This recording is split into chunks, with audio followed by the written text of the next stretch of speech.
Welcome to episode 5 of Kevjet's run-up to Canada Day London. I'm excited to introduce this week's guest, Executive Director of Canada Day London, John Baldwin. I love Canada. I mean, I was, born and raised in Vancouver, grew up in nature, the mountains, the oceans, the rivers, moved to Calgary, got to live in the Rocky Mountains. And you just feel this global pride for being Canadian. To show off who we are as a people, as a welcoming society is a really, really cool thing to do. I ask him how vital sponsorship is for this event. What Air Canada has meant to us as a partner is I can't even really explain it. If it wasn't for them, we wouldn't be doing this. We wouldn't have the opportunity to bring these Canadian bands over. We wouldn't have the opportunity to build this big stage. And they've become, I can't even call them a sponsor. They're an incredible partner for us. I quickly discovered interviewing John wasn't going to be as straightforward as I thought. I'm going to follow my notes. You're the guest. You sit back and follow my lead. No, I'm the executive director. You might want to take another drink. Let's talk about the village it takes to actually make this event happen. There's people like you, Kevin, who just are so passionate about back home, live in London, love our homeland, want to see the best, want to see us on the national stage, and want to see us in Trafalgar Square on the grand scheme of everything. So it's an incredible team of people that we've surrounded ourselves with. Oh, he just put his drink down. This is serious. So let's talk about hockey. We have the NHL Global Fan Tour coming. So it is 8 family-friendly hockey skills activation. We're working with the NHL to try and help grow the game of hockey. How important is the partnership of Pride in London with Canada Day London? The Canada Day London and the Pride in London relationship actually goes back to the early 2000s. Pride in London is a huge event. I think the organizer told me they get upwards of 1 million plus people coming down in Trafalgar Square. They shut the doors at 8 p.m. and by 9 o'clock, Trafalgar Square is clear. The cleaners then come in and do their best to clean up all the glitter. So, Kevin, with your help, I think it's something we want to work towards for 2025 to really represent. I was multitasking, and John took it personally. Watching a TV, that's what you keep looking. You're watching. I'm like, I was watching Graham Norton. I'm like, he's looking at something important. I turn around, he's watching Bloody. I'm like, oh, am I that boring? I'm sorry, man. Like I'm getting emotional. Like I'm pulling some heartstrings. Like, no, fuck it. Kevin's watching Graham Norton. So, just how did Kevjet partner up with Canada Day London? As you and I kind of got to talking about your Kevjet podcast and this opportunity to run to Canada Day London, it's a really cool experience. And honestly, I've listened to the Terry Fox with Neil Johnson. I've listened to the Nick and Nat one.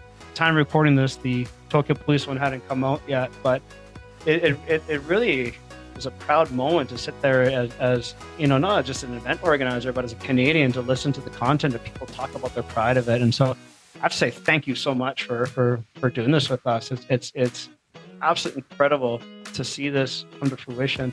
I mean, it was a whim on a social media chat maybe 2 months ago, and now here we are sitting here with this incredible podcast series about Canada Day London. Sit back, relax, and enjoy this playful conversation with John Baldwin.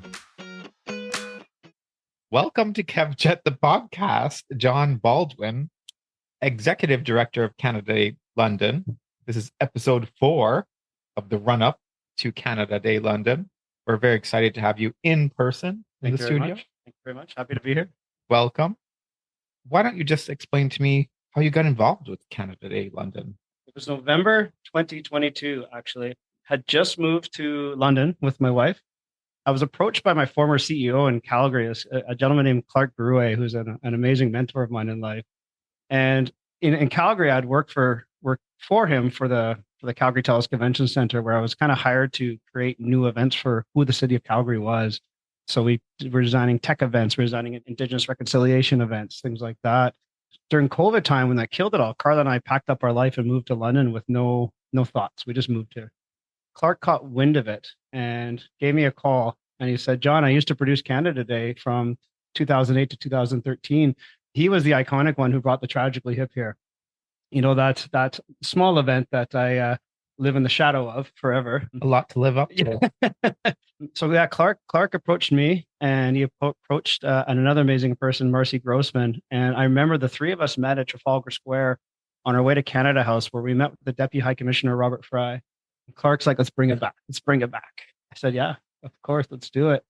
And so me, Marcy, and Clark met up in the High Commission of Canada House, and we had a handshake deal with Robert Fry, and we got the support of Canada House, and we walked outside and said, okay, let's do that. And that was in November 2022. And then we filed our application process to the Greater London Authority and said, can we please run Canada Day again? December 29th, we got the okay in 2022 to put this event on in 6 months, 6-month run up to Canada Day 2023. We had to raise all the money.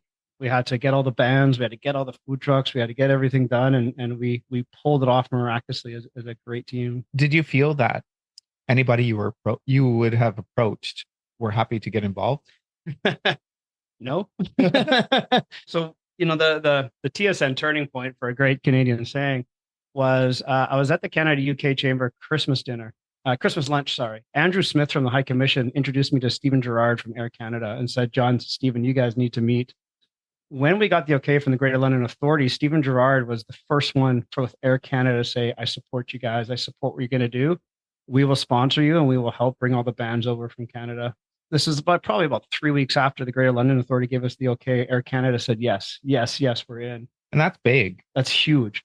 Absolutely huge. What Air Canada has meant to us as a partner is I can't even really explain it. If it wasn't for them, we wouldn't be doing this. We wouldn't have the opportunity to bring these Canadian bands over. We wouldn't have the opportunity to build this big stage. And they've become, I can't even call them a sponsor. They're an incredible partner for us in everything that we're doing. And it's really, really, really cool what they're doing with us. They're a great group of people.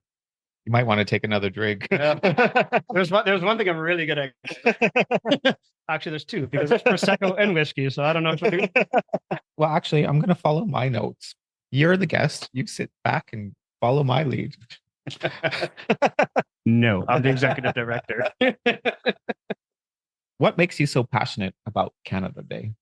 I love Canada. I mean, I was, born and raised in Vancouver, grew up in nature, the mountains, the oceans, the rivers, moved to Calgary, got to live in the Rocky Mountains. And, the soul of the Canadian people that I find is an incredible group of people. Like we grew up in Canada where nobody locked their doors. Everybody knew everybody. Everyone smiled at each other. Everyone helped each other. If anybody fell down, you picked them up, right? And it was really an inclusive, supportive country. And you just feel this like global pride for being Canadian.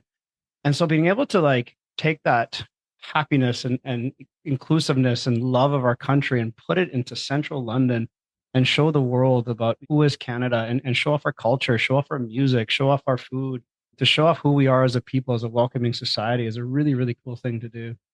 It's such a big event. It's in Trafalgar Square, massive stage. There must be a massive team behind that. Yeah, there is. There really is. I guess the biggest shout out I have to give to is to my two incredible event managers, Cassidy and Kinga.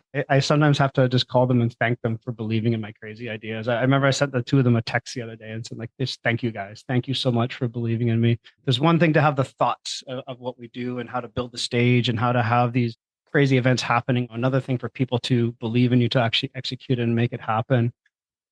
And then beyond that, I mean, there's a whole team of volunteers, our marketing team of Jackie and Sergio and Ken, incredible people who give their time and heart and soul to what we're doing over here. And then I have my incredible board of directors from Celebrate Canada Worldwide. These 5 very influential, very amazing, happy Canadians who all live back home in the homeland. And they give so much of their time to make sure what we're doing here in London follows the Canadian mandate.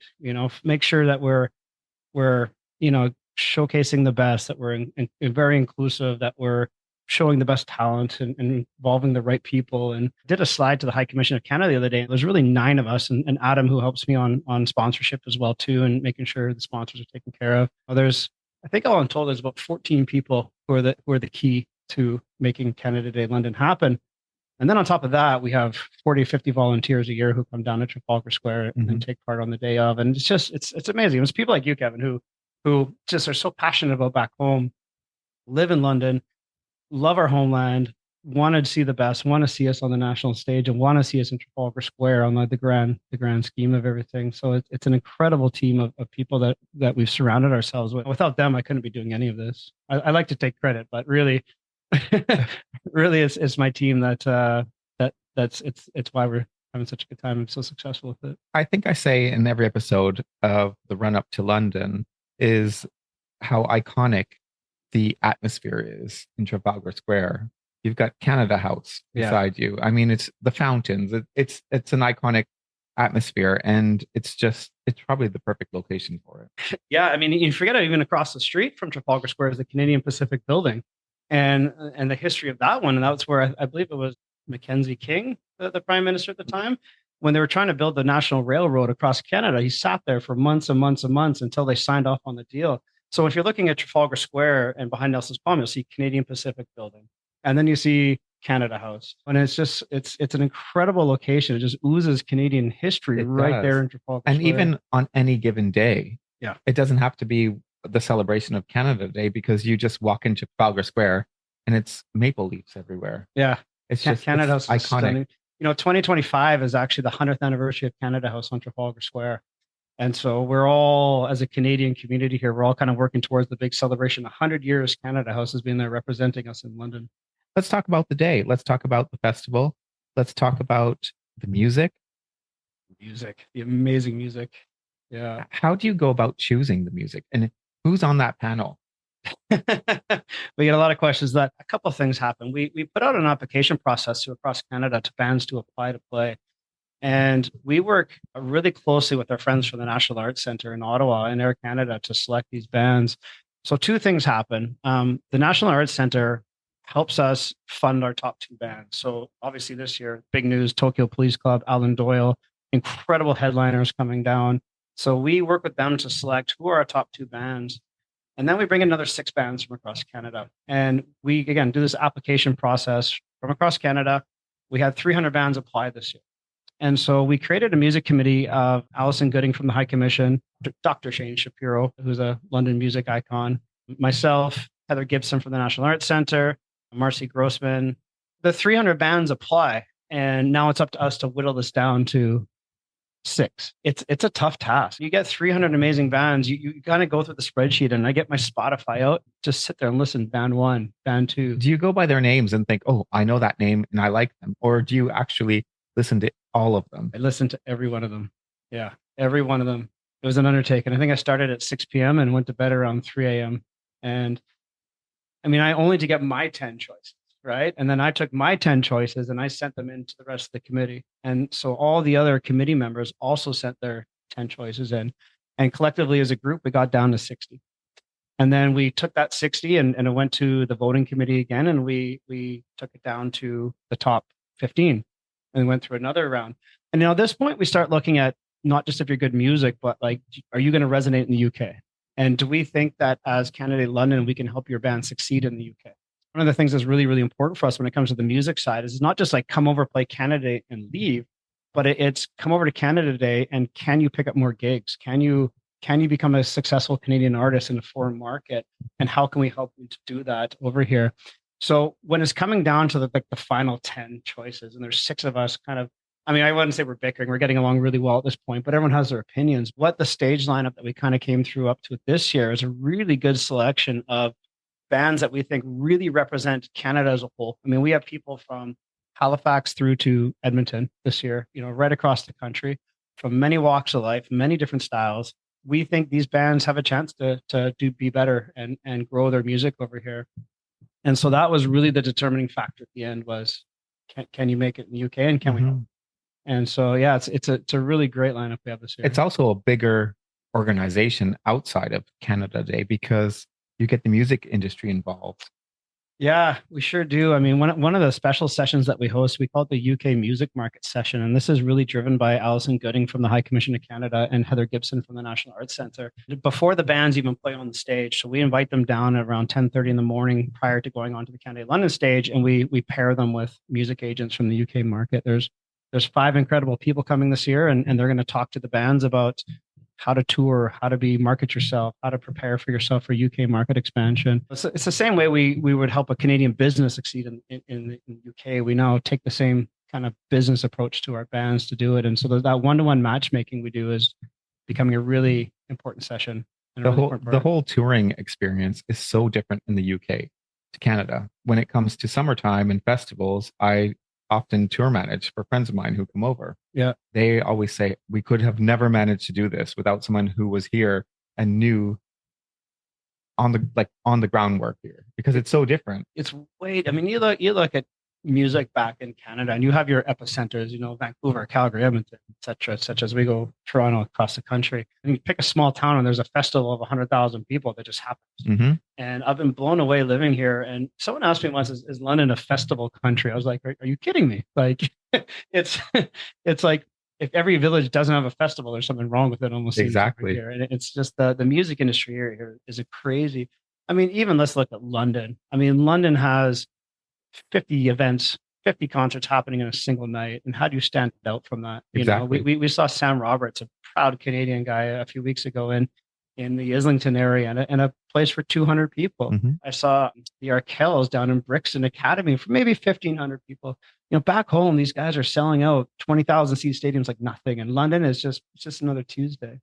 So you're all right. It's really about knowing the people on the ground to navigate the music industry, mm-hmm. and to understand where to tour, how to tour, what shows to play, and how to get on the radio stations, and how to get your music downloaded and things like that. Those are my favorite experiences, seeing people who I've grown up and loved in the most intimate venues here. Yeah.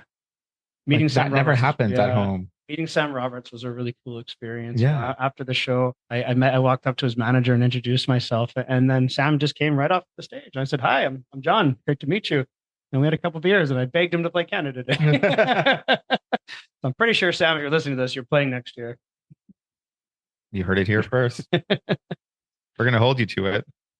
Let's talk about hockey, because hockey is going to happen in Trafalgar Square this year. Hockey's okay. So I posted this online. Oh, he just put his drink down. This is serious. I put out a post online when we said the NHL. I mean, first of all, okay, when I got the phone call saying the NHL is considering coming to Canada, London, I had to take a step back and had to take a breath. I almost needed my quiet space. And then we signed the contract with them.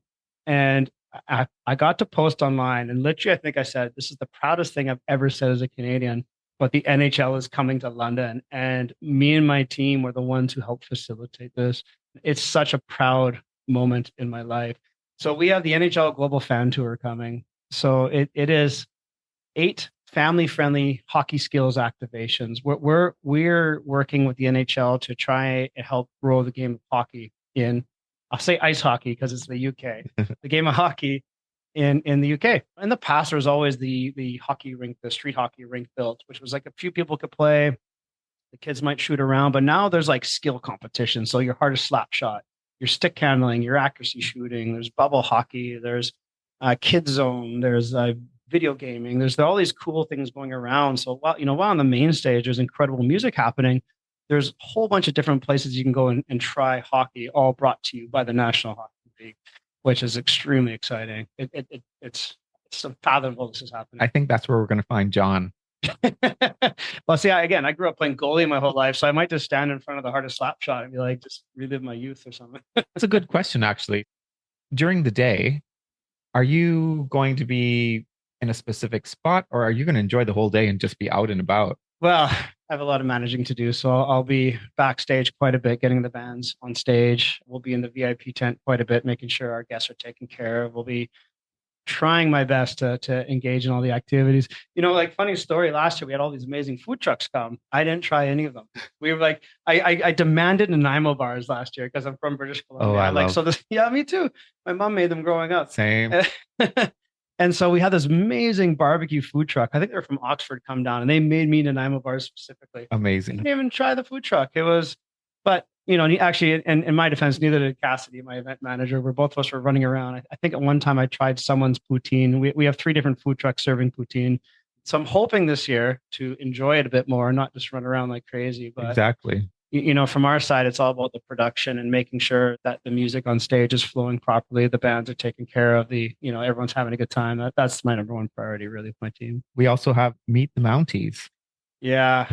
In 2023, I'll never actually forget this, that we had 3 Canadian Mounties show up in 2023, and we had them backstage to get ready. And when they left the backstage area to try just to walk simply across to the other side of Trafalgar Square, they got mobbed. terribly. And it was so funny. I went across the street to Canada House and I got the High Commissioner's personal security detail, the guys who work the front door of Canada House. I'm like, guys, I need two of you. The Mounties are trying to cross the square. And so these two really big, really nice guys kind of followed us in the Mounties and kind of kept it. I've never seen Mounties treated like that in my life.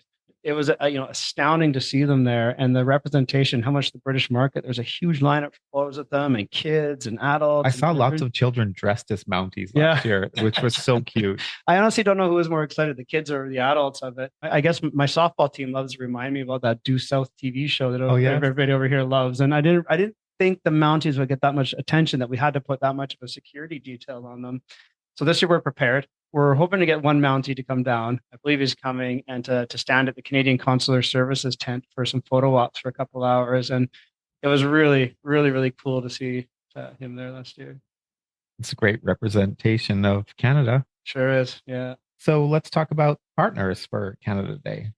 Well, yeah, like I talked about Air Canada, Canada Day London is a free family event to attend. If without our major partners, it's not going to happen. Mm-hmm. And I think there's four really, really main ones we really need to recognize as a group. And Air Canada, again, they working with us to fly the bands over. We work with the National Arts Centre in Ottawa, who helps us select the bands, helps us pay for the bands, helps us pay for the bands' hotels, takes care of the bands to come over. Mm-hmm. McCain Foods, I can't say enough about them as well too. McCain Foods helps provide all the fries for all the poutine, and they're just incredible partners of ours. And Sussman Corporate Security, there's an individual gentleman named Michael Sussman who is a huge supporter of Canada Day, and he's very, very proud to get his name and brand behind us. And he sponsors a lot of our VIP experiences, and he's just a really proud Canadian working with us. And I do have to also give a really big shout out to Canada House and the High Commission of Canada. The amount of time and effort they put into supporting us and partnering with us and collaborating with us on ideas and just helping pull us all together through their trade commissioner services. And if it's not for these partners, it's just not going to happen. Mm-hmm. And I think I was looking at the entire list of supporters of Canada Day 2024, and there's probably 25 brands that are getting behind us, from minor level up to presenting partner level. And every one of them is so integral to pulling this off, so we can all celebrate Trafalgar Square. It's a great day. It really is. I think it's very important that we speak about Pride in London, because you're working in partnership with Pride. Sure am. And share a stage. So I guess for anybody who doesn't know the history, so the Canada Day London and the Pride in London relationship actually goes back to the early 2000s. So back in the day, Canada Day used to be Saturday, and Pride was the smaller event that would go on the Sunday. And so we would build the stage, and then they would convert our stage and then put the Pride Festival on the next day. We all know that has changed. Now, mm-hmm. Pride in London is a huge event. I think the organizer told me they get upwards of 1 million plus people coming down. And when we got the okay to move ahead with Canada Day, the first intro we got was back to Pride in London. And Rebecca and Chris, the two lead organizers, have become incredible friends of mine. And so, yeah, we share everything on Trafalgar Square together. It's an amazing partnership. Pride comes in, they build up the stage, they put the Pride branding all over it.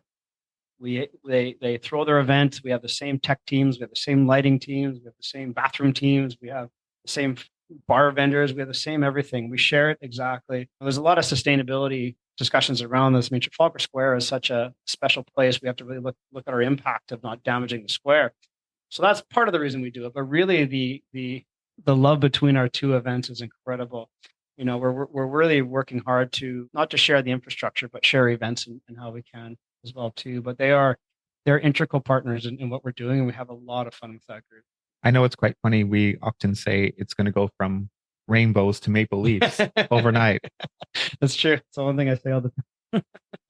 And so it actually is. So Pride will finish, and overnight it transforms to Canada. Exactly. So Pride in London, in Trafalgar Square. Pride's all over London, but in Trafalgar Square, they shut the doors at 8 p.m.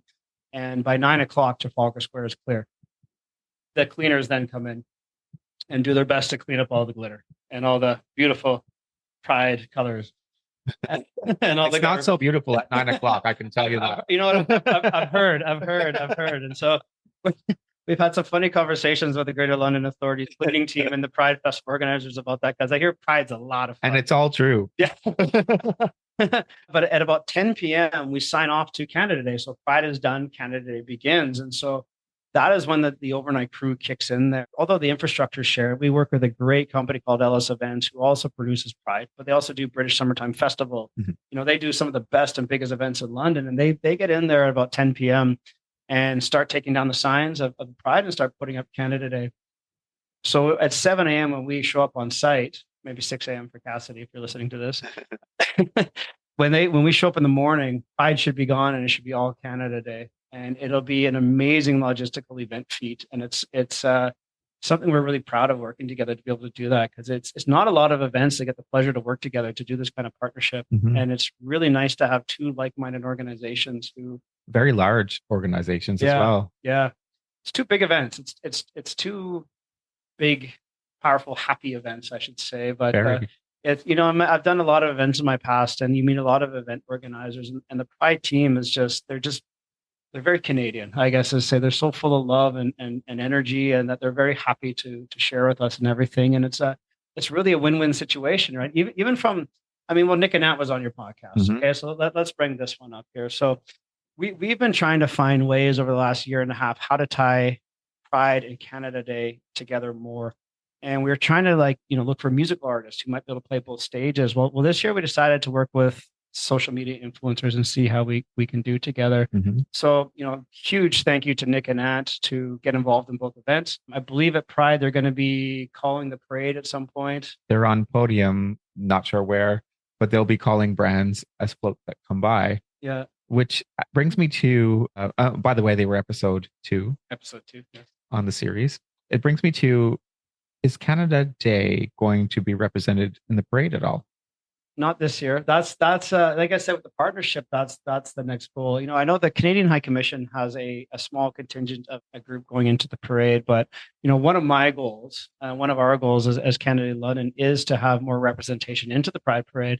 And so we're trying to work with our partners like Air Canada, who have this incredible drag queen float that Stephen keeps telling me about, that they're willing to bring over.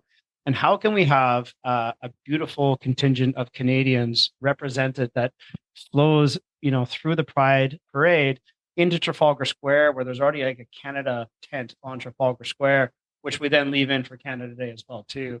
So, Kevin, with your help, I think it's something we want to work towards for 2025 to really represent and have a great contingent of all our corporate partners, our friends, hopefully our musicians. Get everybody kind of involved in Canada Day into the Pride Festival as well too. What was, just rewinding a bit, what was the decision to ask influencers to be part of this? So why choose influencers? Well, obviously the social media world is important to growing any brand. And, I've been watching social media influencers. I'm a little bit above the Instagram age, of TikTok as well beyond me. It's really important for us to involve influencers to promote the event, to grow the community, to really get the word out for everybody to come down. Nick and Nat specifically is because of one of my best friends, Jeff Duncan, who runs a management company in Vancouver called Ingenuity Live, and he represents Nick and Nat. And Jeff is somebody I know from a long time ago in the event industry.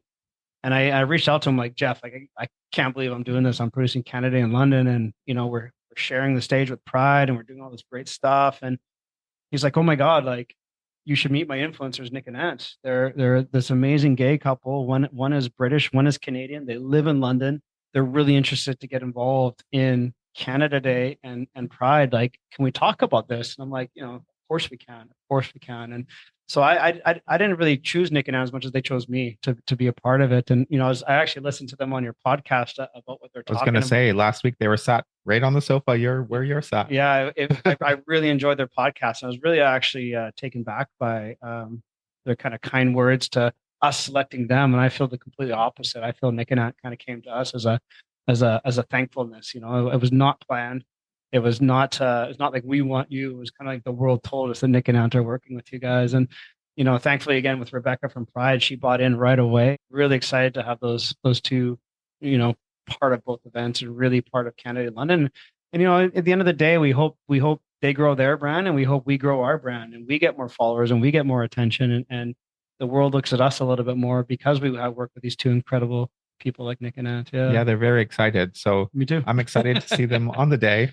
Yeah, on the main stage, they're gonna be introducing Alan Doyle, so that'll be a fun experience. The two of them, as well as myself, will be at Pride the day before. So we'll see what the. I did listen to your podcast again, and I do agree. Don't drink so much. I heard you both say that. All three of you say that, and I will reticence that statement. Yes, please don't drink so much. We're going to be very responsible. Yeah. What else happens around the festival? What happens at Canada House? The general public sees Canada Day London as this shiny, beautiful festival in Trafalgar Square.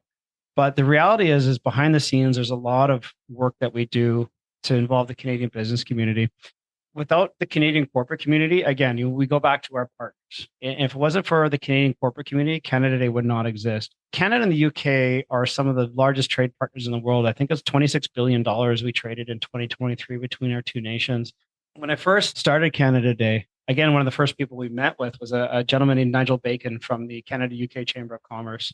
And Nigel sat me down and says, John, Canada is not going to succeed if you don't really fold in the Canadian business community, corporate community. And so Nigel represents 250 plus businesses with the Canada-UK Chamber of Commerce here. And so after talking to Nigel, after talking to Andrew Smith, who's the head of the trade commissioners at the Canada House, we came up with the Canada-UK Business Summit. And this business summit is really a good way to celebrate the corporate relationships between Canada and the UK. So we talk business, we talk big business, we talk trade. We really connect Canada and the UK together through this conference that we do. I also see the word pancake breakfast. Yes, Nigel's other baby. How is that thrown into the Chamber of Commerce? So the Canada-UK Chamber of Commerce this is a very big Canadian or Albertan tradition. Very Albertan, especially because the government of Alberta is coming over this year, which we're really excited about. But really, what's more Canadian than pancakes and maple syrup? And on, at once again at Canada House, so that the High Commission of Canada graciously opens the door to Canada House for us for all these beautiful business events. So Nigel and his team, especially you, Izzy, if you're listening, they put on the pancake breakfast for the Canadian business community, and this is specifically for Canadians from the corporate community to come down to Canada House, eat some pancakes. Is it real pancakes, or is it the pancakes that the Brits call pancakes? They're real pancakes. It's nicely catered. There's lots of maple syrup. It's on the Friday morning before Canada Day on Sunday. It's a great event. It really ties the Canadian business community in together. It's just a happy event. The High Commissioner, the Honorable Ralph Goodale, comes down and speaks. We have all the top Canadian leaders of the business community come down, and we have a little social event. We eat some pancakes, douse some maple syrup on it, and just have a great morning. And that's my favorite thing when my mom comes to visit is pancakes in the morning, like real pancakes in the morning, and real maple syrup. Yes. Yeah. So we celebrate Canada worldwide. So let's talk about the not-for-profit. Yeah. So I alluded to them earlier. So Celebrate Canada Worldwide is a not-for-profit that was started at the same time as Canada Day London got founded. And it was really spearheaded by Marcy Grossman, the former Canadian ambassador to the UAE, and Clark Grew, who's president of Clear Sky Global and the former producer of Canada Day London. And the two of them have gathered a team of, so my board of directors of Jeff, Linda, Janet. And they are 5 incredible people who pretty much mandate what I do. I answer to them in the lovingest way. They volunteer hundreds of hours of their time. They open so many doors to us to have these conversations of great Canadian brands. And they really make sure that when we produce Canada in London, we're staying true to our Canadian roots, I guess is the best way to put it. And it's really a fun experience working with them. They're all extremely knowledgeable. They're extremely friendly. They're very Canadian, I guess is what I'm explaining here. And they're an integral part of what we do.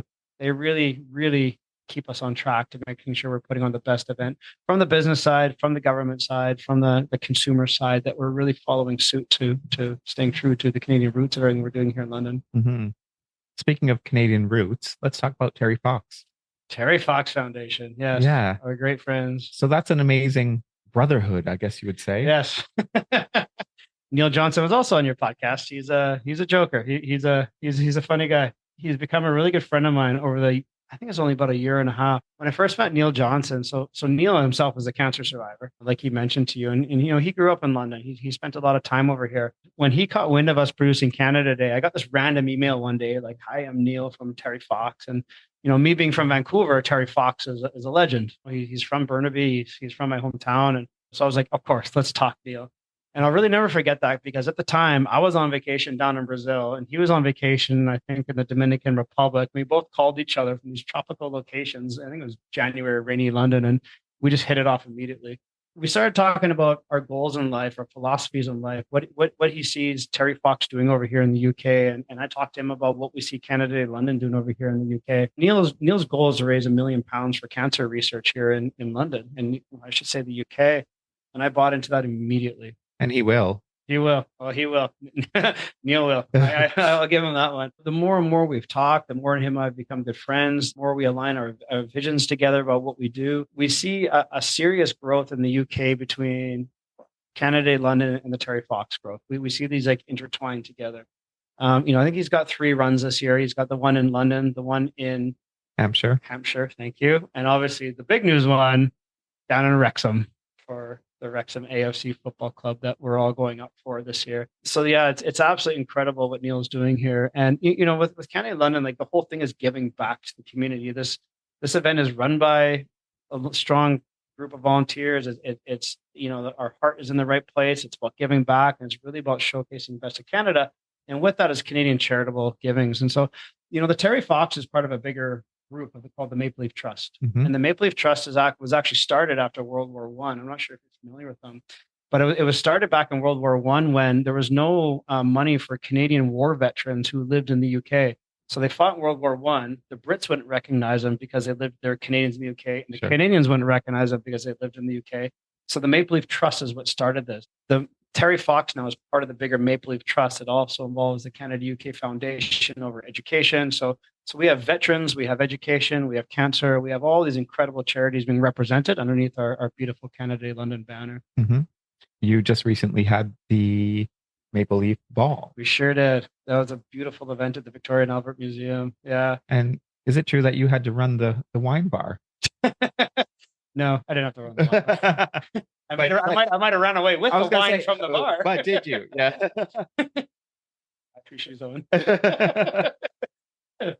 Watching a TV. That's what you keep looking. You're watching. I'm like, I was watching Graham Norton. I'm like, he's looking at something important. I turn around, he's watching Bloody. I'm like, oh, am I that boring? I'm sorry, man.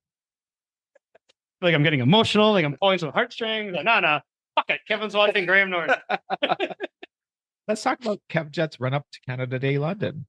This podcast series, I mean, you and I met, I think, over Instagram. We reached out to each other, and you just were this very enthusiastic Canadian who immediately struck a chord with me as this passionate person. And you're like, I do this. I'm Kevin. I do this Kevjet podcast. As you and I kind of got to talking about your Kevjet podcast and this opportunity to run to Canada Day London, it's a really cool experience. And honestly, I've listened to the Terry Fox with Neil Johnson. I've listened to the Nick and Nat one. At the time of recording this, the Tokyo Police one hadn't come out yet, but it really is a proud moment to sit there as not just an event organizer, but as a Canadian to listen to the content of people talk about their pride of it. And so I have to say thank you so much for doing this with us. It's absolutely incredible to see this come to fruition.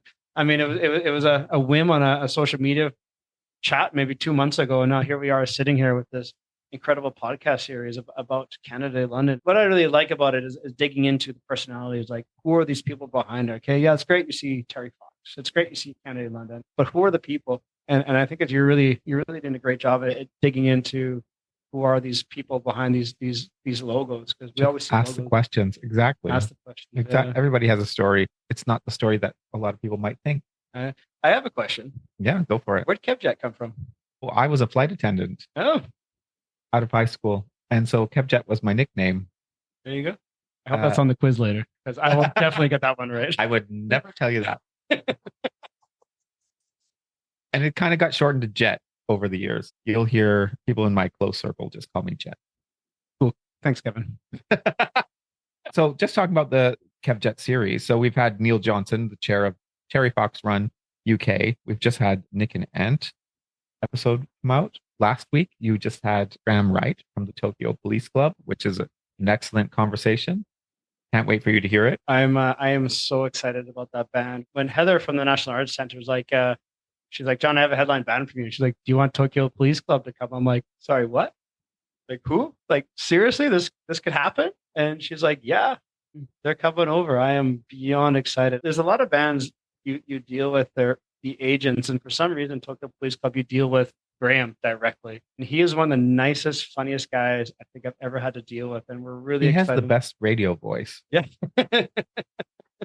He could put you to sleep at night. He's got the most Is that a soothing good or voice. bad thing? No, it's such a soothing voice. And I even told him, I was like, oh my God, what are you doing? Like, and he said that he actually hosted a radio show, Radio 3. Okay. It doesn't exist anymore. They just played indie music years ago. He was the host on a few occasions and loved it. But he's got that voice. And I was like, he could do like an audiobook or something. Yeah. It's the coolest part is that this is their farewell tour. It's their swan song, and they chose London. And they're so excited for it. I know, I'm excited. Like, I'm going to be right. Like, I'll be like stage left, like rocking out pretty heavy. I'm really excited to see them come play here. As long as they play my song New Blues. I hope, Graham, you're listening to this. I'm demanding right now at this point. It was requested, and I did use your title. Executive director. No, but they're just like, even Alan Doyle. I mean, if you look at these two headline bands we have coming, I mean, they're just like salt of the earth people. I know that's a cheesy Maritimer.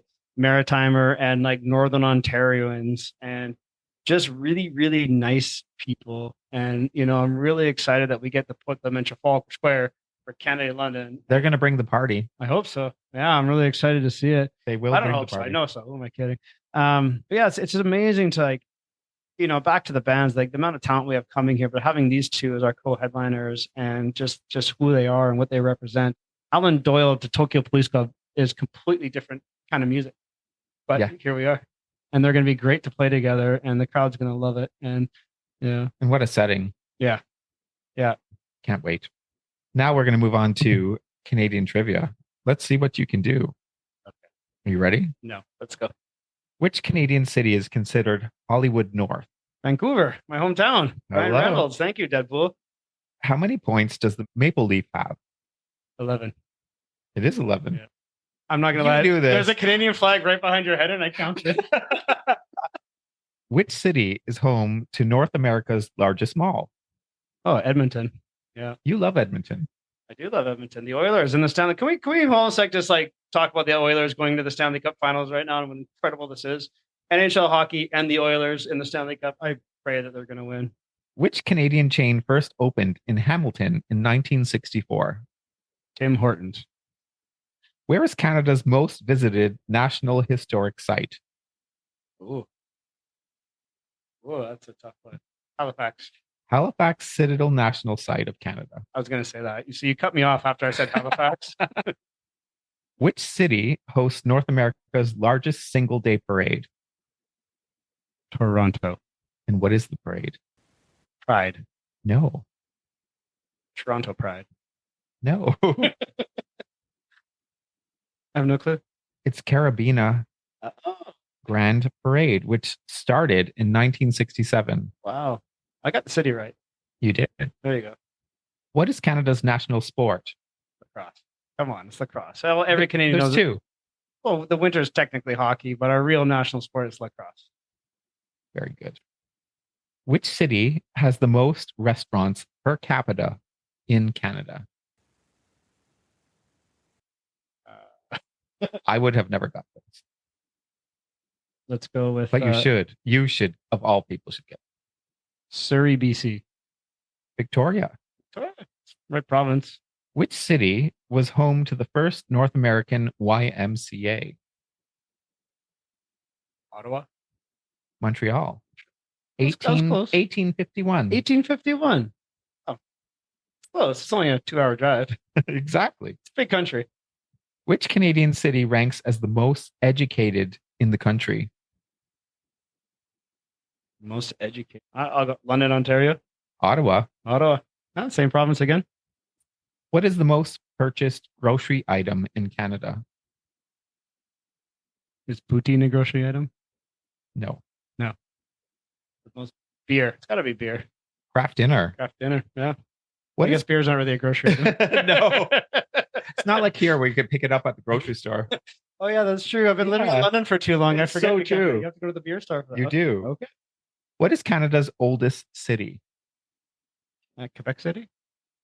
That's what I thought, but it's St. John's, Newfoundland, Yeah. which was established in 1497. 1497. Wow. How many oceans border Canada? 3. And what are they? The Pacific, Atlantic, and the Arctic. Very good. That's an Last question. 80% of the world's supply of what comes from Canada? ice hockey. No. Probably yes, but no. 80% of the world's supply. Wheat, No. uranium, Maple syrup. mix. I apologize to all Canadians for not knowing that one. Thank you, John. This conversation was lovely. You too, Jet. I really appreciated this conversation today, and I really appreciate you doing this podcast series. Thank you very much. It was great to have this conversation and in person, In person, yes. and to meet your lovely wife. And we're about to have more drinks and Indian food. Excellent. I'm really interested. Let's do it. Thanks, man. That was great. That was great.